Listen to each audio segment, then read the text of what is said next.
respeito ao assassinato, ao homicídio brutal da vereadora Marielle Franco, no Rio de Janeiro.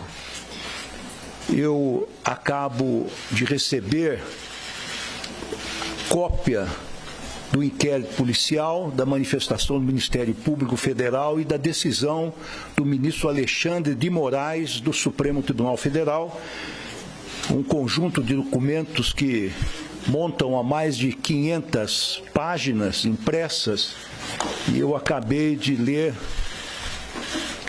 algumas partes mais importantes destes documentos, e eu queria, então, relatar ao público brasileiro os resultados a que chegamos até este momento.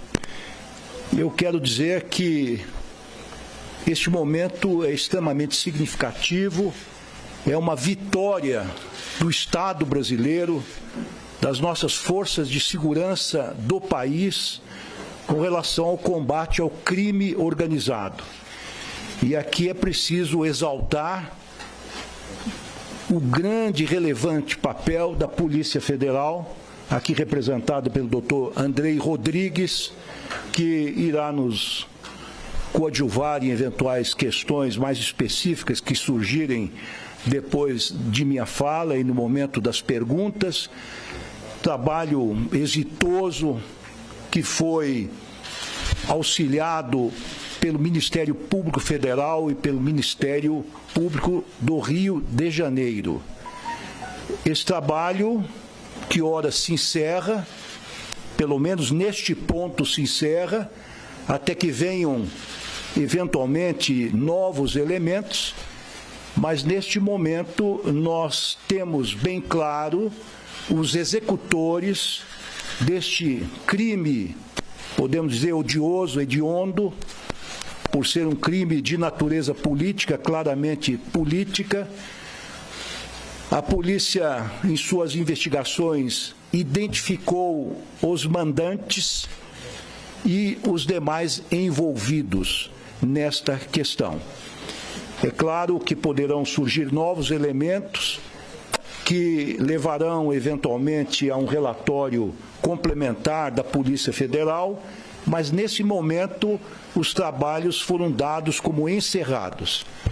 É muito importante ressaltar o excelente trabalho, a rapidez decisória do ministro Alexandre de Moraes, que, ao receber a delação premiada ou a colaboração premiada de Rony Lessa, imediatamente depois de determinar ao seu juiz auxiliar que consultasse este suspeito, se confirmava ou não o depoimento feito na colaboração premiada, em poucos dias ele homologou esta colaboração premiada, que permitiu que a Polícia Federal concluísse o seu relatório e apresentasse as diligências que esperava fossem determinadas pelo ministro relator Alexandre de Moraes. Ressalto também o excelente e proficiente trabalho do Ministério Público Federal, chefiado pelo procurador Dr. Paulo Gonet, que também exarou a sua manifestação no processo em pouquíssimos dias, e a Polícia Federal, de forma organizadíssima e muito eficiente, executou todas as medidas solicitadas e determinadas pelo ministro Alexandre de Moraes, e que agora, em resumo, transmito às senhoras e aos senhores. Quais foram as medidas tomadas entre ontem e hoje, executadas a partir de 6 horas da manhã de hoje, domingo?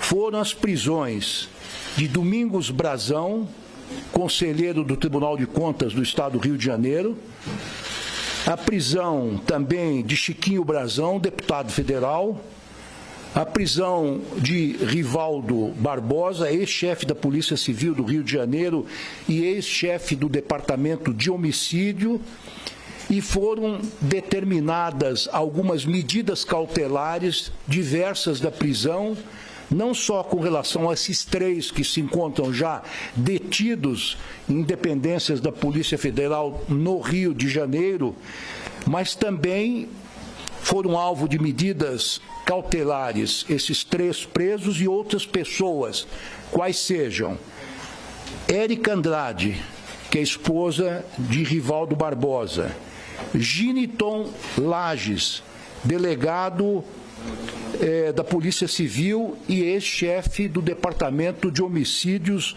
do Rio de Janeiro, Marco Antônio Barros, comissário de Polícia Civil do Rio de Janeiro, e Robson Calixto Fonseca, assessor do Tribunal de Contas do Estado de Rio de Janeiro. No que consistem estas medidas cautelares, basicamente? Elas consistiram em busca e apreensão nas casas, locais de trabalho, veículos, menos nas dependências do Congresso Nacional. Arresto de bens e valores, congelamento de contas bancárias, acesso ao conteúdo de dados em dispositivos eletrônicos, computadores, tablets, celulares, apreensão de documentos que foram encontrados nesses locais submetidos à busca e apreensão. Todos são obrigados, que foram objeto das medidas cautelares, a usar tornozeleiras eletrônicas, a entregarem seus respectivos passaportes. Estão proibidos de se comunicarem com os demais investigados. E os policiais suspeitos de envolvimento tiveram determinada a suspensão do exercício das respectivas funções públicas e também a suspensão da posse e do porte de armas. O que é que está acontecendo neste momento? Os presos estão no Rio de Janeiro, já foram submetidos no próprio Galeão, e ainda resta um que ainda não foi, ao exame no Instituto Médico Legal para a verificação de suas condições de saúde e condições físicas e eventualmente até mentais. Eles deverão chegar aqui em Brasília, num avião da Polícia Federal, por volta das 16h30, é possível que esse horário seja antecipado, e serão direcionados para o Presídio Federal de Brasília, onde se encontrarão à disposição da Justiça, ou seja, do Supremo Tribunal Federal. O ministro Alexandre de Moraes já liberou o sigilo dessas investigações. As senhoras e os senhores têm, simultaneamente comigo, acesso a todos esses documentos na íntegra. Era o que me cumpria informar neste momento. Acho que são informações relevantes, representa, a meu ver, um triunfo expressivo do Estado brasileiro contra a criminalidade organizada, e esta etapa mais importante das investigações foi vencida a partir da eleição e da posse do novo governo, e quando, com muita disposição e energia, se colocou a Polícia Federal, já o meu antecessor, o ministro Flávio Dino, a serviço da elucidação desse crime, que ocorreu em fevereiro do ano passado, depois de quase 5 anos de investigações infrutíferas pela Polícia Civil do Rio. E ao que consta, as senhoras e os senhores verão, e alguns integrantes dessa polícia, infelizmente, durante todo esse tempo, lograram obstruir o avanço das investigações.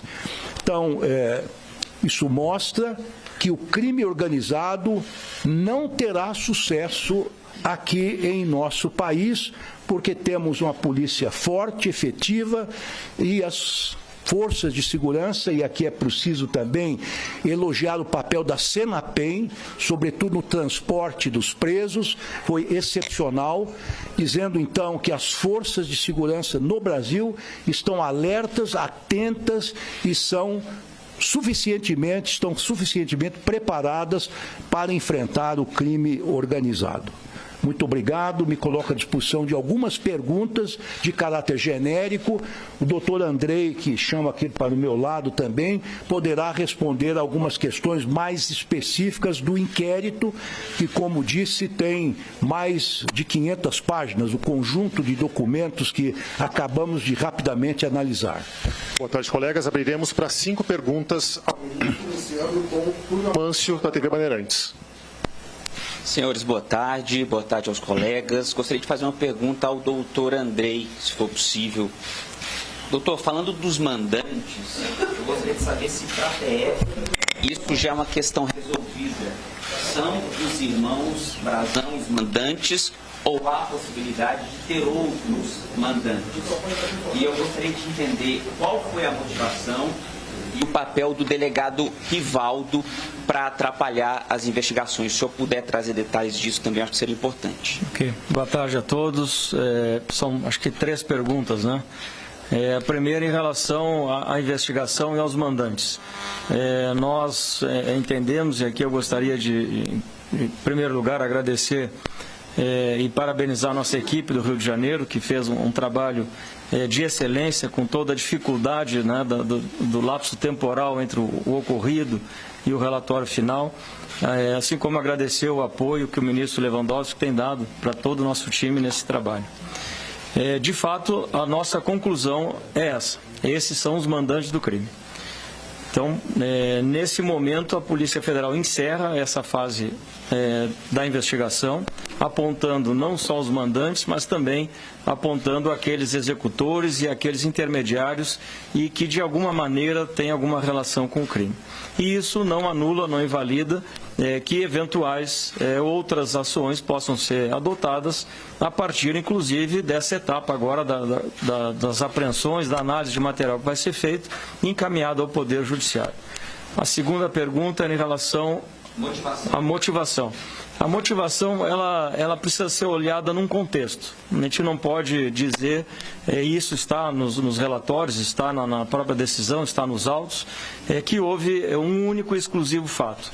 O que há são várias situações que envolvem a vereadora Marielle Franco e que levaram a esse grupo de oposição, e aqui o ministro com muita propriedade falou na questão política que envolve essa situação, que envolve sim a questão também ligada a milícias, a disputa de territórios, de regularização de loteamentos, de empreendimentos, e que naquele contexto, é importante, eu vou sempre frisar isso, fazermos essa análise olhando há 6 anos.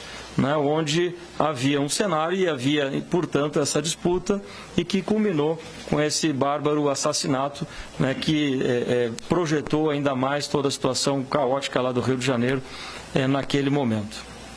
E a terceira do delegado Rivaldo.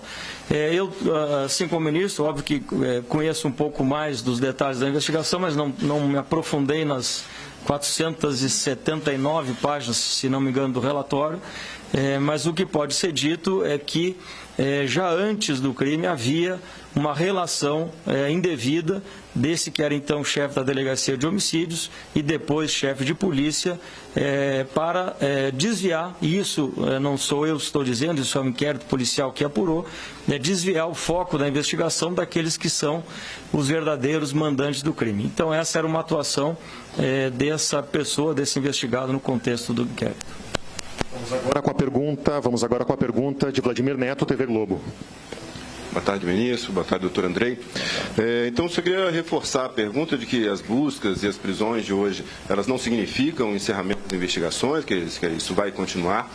Queria também perguntar se, até o momento, se existe um relatório da Polícia Federal pronto, se isso vai ser encaminhado ao Ministério Público, se o Ministério Público já tem um prazo para a apresentação de uma denúncia, pelo menos até esse ponto, e reforçando que a investigação aponta, então, que o principal motivo seria essa disputa, né, pela regularização fundiária, né, naquele projeto de lei complementar que foi aprovado na Câmara do Rio, se é isso mesmo ou se há outro tipo de motivação sendo investigada, se pode surgir um outro motivo, outros mandantes. Bem, eu me permito fazer algumas considerações sobre os aspectos jurídicos, sobretudo a tramitação do processo no Supremo Tribunal Federal, onde servi por mais de 17 anos. O relatório da Polícia Federal está pronto. Como disse o doutor Andrei, tem mais de 470 páginas. Já consta dos autos, e o sigilo dos autos foi retirado há poucos minutos, há poucos instantes, pelo ministro Alexandre de Moraes. Esta etapa está concluída. O material que lá existe já deve permitir que o Ministério Público Federal apresente uma denúncia, se for o caso, contra um ou contra todos aqueles que estão investigados e arrolados ou que tiveram seus nomes mencionados no inquérito policial. Evidentemente, não há prazo para o oferecimento da denúncia, é um caso extremamente complexo, as provas obtidas a partir da colaboração premiada, que é um meio de obtenção de provas, estão nos autos. Então, a impressão que nós temos do Ministério da Justiça e Segurança Pública e a Polícia Federal que existem elementos suficientes nos autos para a oferta de uma denúncia. É claro que depois de denunciados, todos ou alguns deles que estão mencionados no inquérito policial, isso será submetido ao relator, que formulará um voto, não é? Acolhendo in totum ou totalmente a denúncia ou em parte, e depois do voto do relator, o julgamento será feito pelo plenário do Supremo Tribunal Federal. Quanto à motivação do crime, o doutor Andrei já disse que a motivação é complexa, até porque o crime organizado no Rio de Janeiro se dedica a várias atividades ilícitas, mas eu tenho aqui um trecho que eu gostaria de ler para as senhoras e para os senhores, que o ministro Alexandre de Moraes, em sua decisão, em que ele determina não só a prisão, mas também as medidas cautelares, em que o ministro Alexandre de Moraes reproduz parte do relatório ofertado pela Polícia Federal. Então, nas palavras da Polícia Federal, aqui impende destacar que este cenário recrudesceu justamente no segundo semestre de 2017, atribuído pelo colaborador como sendo a origem do planejamento da execução ora investigada, ocasião na qual ressaltamos a descontrolada reação de Chiquinho Brazão à atuação de Marielle na apertada votação do projeto de lei à Câmara, número 174 de 2016, enterrada pelo assessor Arley Açucena. Mais um parágrafo que me parece relevante. No mesmo sentido, apontam diversos indícios do envolvimento dos Brazão, em especial de Domingos, com atividades criminosas, incluindo-se nesse diapasão as relacionadas com milícias e grilagem de terras. E, por fim, ficou delineada a divergência no campo político sobre questões de regularização fundiária e defesa do direito de moradia.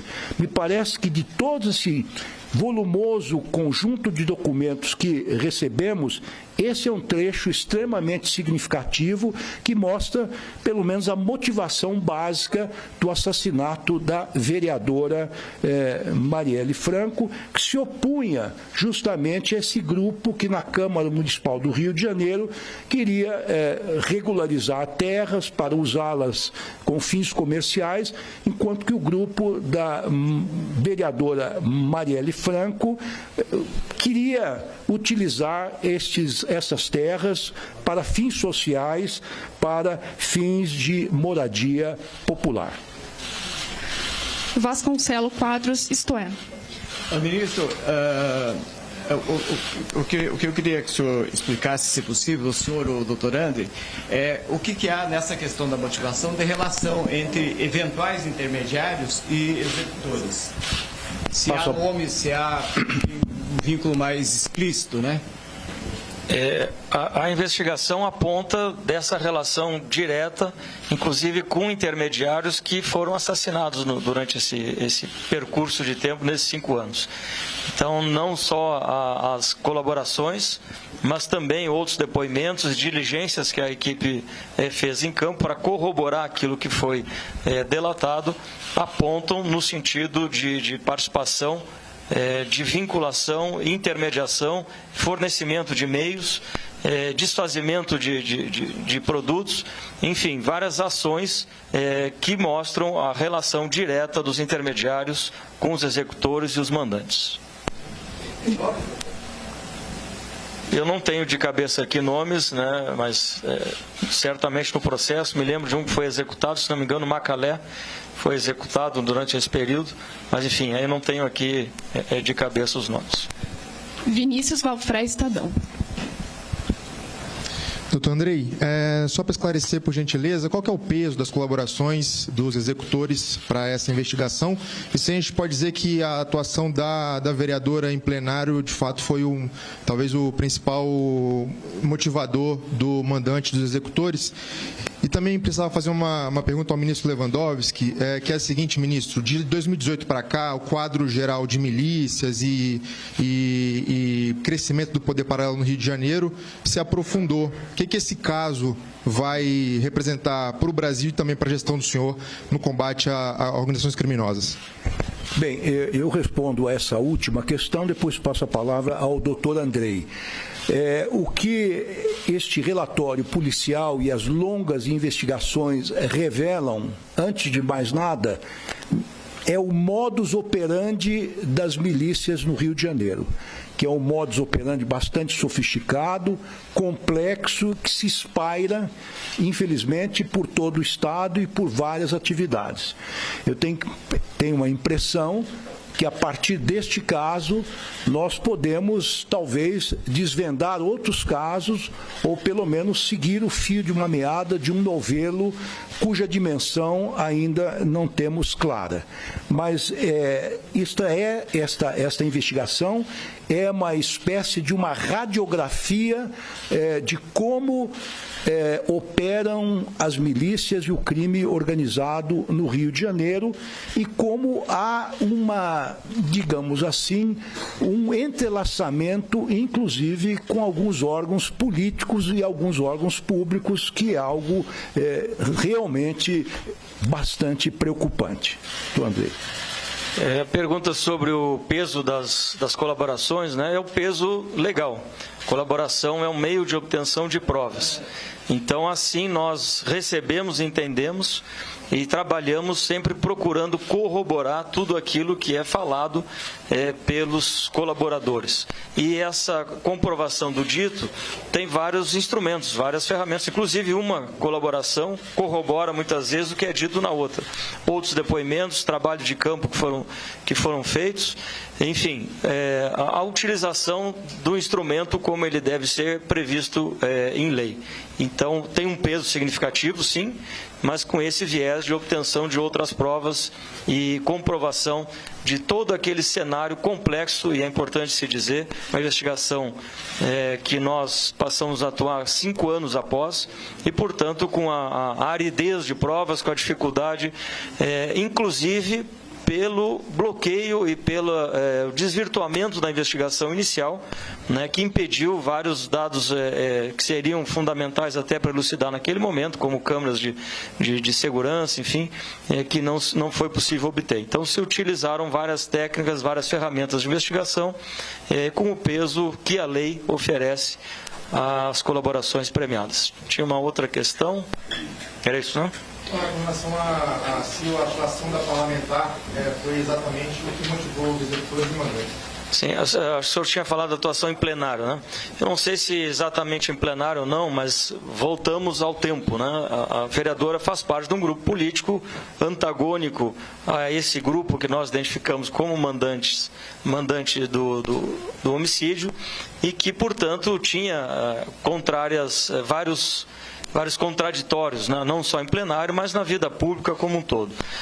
Se a pauta imobiliária não era central para o mandato da vereadora, era uma pauta que ela tinha, sim, como investimento em moradias sociais e outros campos que, repito, né, iam em confronto com aquilo que o grupo mandante do homicídio defendia. Mariana Muniz, O Globo. Oi, ministro, boa tarde, tudo bem? Ministro, o senhor falou de 5 anos de investigações infrutíferas, né? E muitas vezes com a participação, inclusive, de agentes públicos. Vocês avaliam responsabilizar esses agentes públicos? Existe um estudo ou uma investigação a respeito disso? E mais uma perguntinha, se existe a possibilidade, talvez para o doutor Andrei, de haver outros mandantes, nesse caso, não ser apenas os irmãos Brazão? Obrigada. Bem, com relação à primeira pergunta, Mariana, muito obrigado pela sua presença e pela pergunta. Eu quero dizer que os autos revelam que a Polícia Federal, de fato, já interveio no passado, justamente identificando estas obstruções, acusando essas obstruções e levando realmente investigações a cabo neste sentido. E foram, enfim, estão caminhando no plano judicial e terão desfecho. Já precocemente a Polícia Federal já havia identificado, mas ela só entrou oficialmente nas investigações. A Superintendência do Rio de Janeiro abriu um inquérito apenas em fevereiro do ano passado. Portanto, o ingresso oficial no caso, depois de 5 anos em que a polícia local patinava realmente. Eu vou passar a segunda questão ao doutor Andrei, mas quero fazer um esclarecimento que me parece importante. Eu havia dito que o julgamento será feito pelo plenário do Supremo Tribunal Federal. E, de fato, o será pelo plenário. Mas é que uma recente alteração regimental transferiu o julgamento das ações penais para as turmas, que representam o plenário como um todo, evidentemente. E este julgamento será feito perante a primeira turma do Supremo Tribunal Federal, onde o relator, ministro Alexandre de Moraes, tem assento.